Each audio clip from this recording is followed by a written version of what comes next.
Olá, meu nome é Gabriela, faço parte do PIBIC financiado pelo CNPq.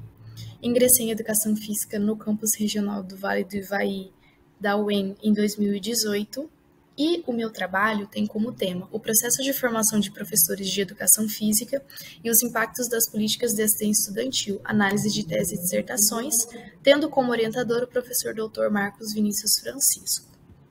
Bom, a política de assistência estudantil, ela tem sua trajetória relacionada com a expansão das universidades no Brasil, na qual, concomitantemente, elas não conseguiram abarcar de forma igualitária todos os estudantes, e aqueles que possuíam condições socioeconômicas melhores não conseguiam permanecer nos seus cursos e concluí-los.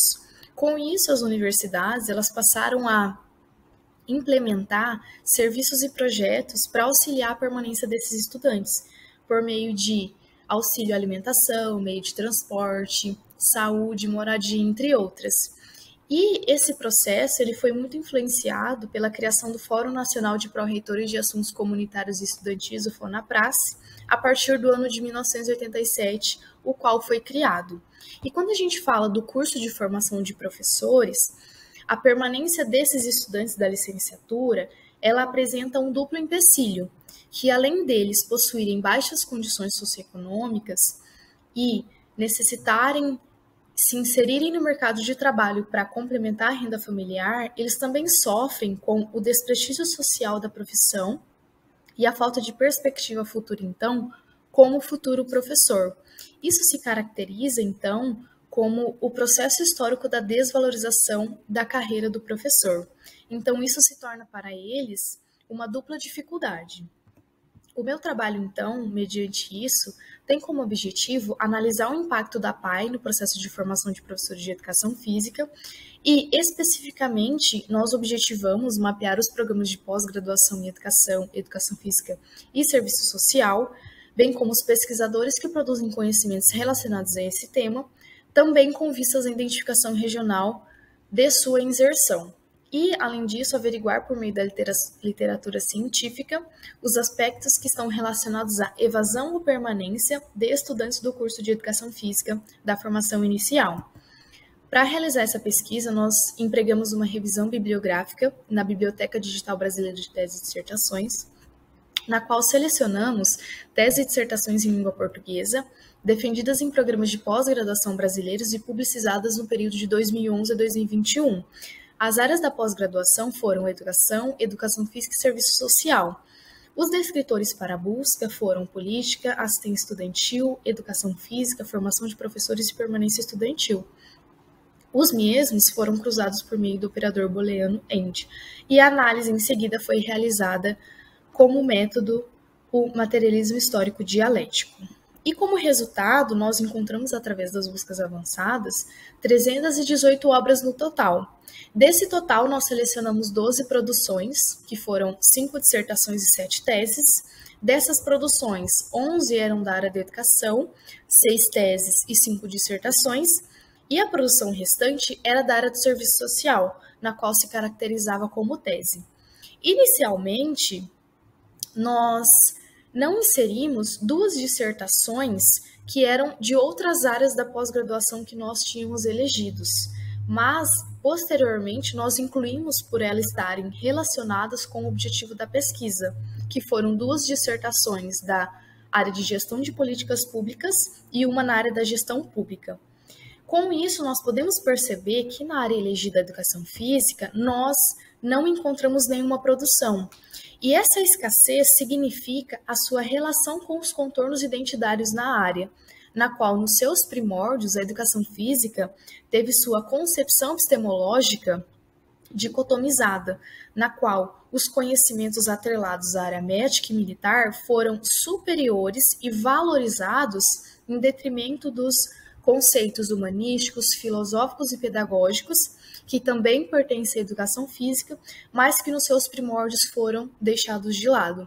Então, essa escassez na área demonstra esse contorno identitário da área.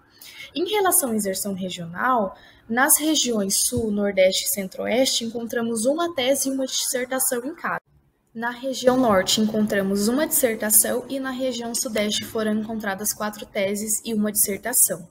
E quando vamos analisar essas obras, nós percebemos uma estreita relação entre condição socioeconômica e evasão escolar desses cursos de licenciatura, nos quais os estudantes com baixas condições socioeconômicas, eles se evadem do curso para buscar no mercado de trabalho uma forma de complementar a renda familiar, ou seja, eles não conseguem conciliar a vida acadêmica com a vida laboral, evadindo-se do curso.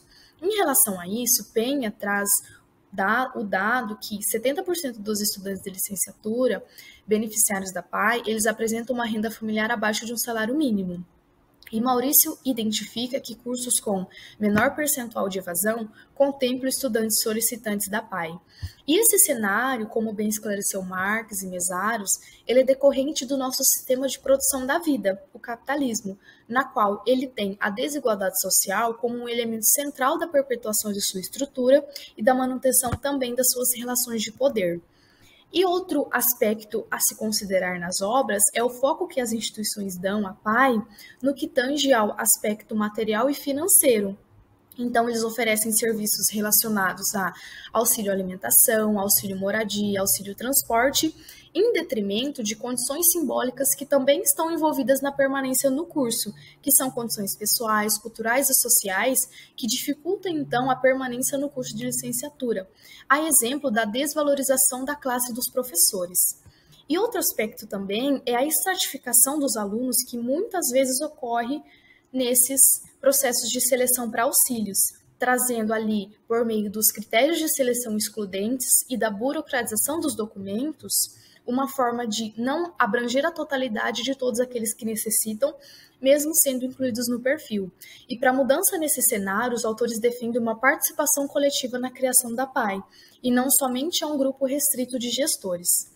Com isso também, além da PAI, ela ainda assim que material e financeira garantir a permanência dos estudantes, ela também tem um impacto em relação à mudança de perspectiva do futuro professor, na qual a PAI, ao mesmo tempo que ela promove essa permanência, ela também promove o estímulo e a valorização da profissão do professor. E para isso, os autores trazem que é necessário uma política global, que vai além do que é tangível, que é o auxílio alimentação, o auxílio transporte, entre outros, mas uma política que contemple a formação de professores e as condições de trabalho dessa classe e a carreira. E com isso, será possível promover, ao mesmo tempo, a permanência e a valorização da profissão. Com isso, é necessário uma mobilização social e luta de acordo com Gimenez. Então, nós podemos concluir que houve uma ausência de produções na área da educação física, que majoritariamente a PAI nas universidades elas têm foco na oferta material, e a PAI também ela apresenta uma dupla função no curso de formação de professores. Além dela propiciar serviços para permanência, ela também favorece a valorização da profissão de professor. E, além disso, a PAI ela é um mecanismo, então, para a promoção da igualdade social no ensino superior, ao permitir a inserção de classes menos abastadas nas universidades públicas, tal como os estudantes do curso de formação de professores.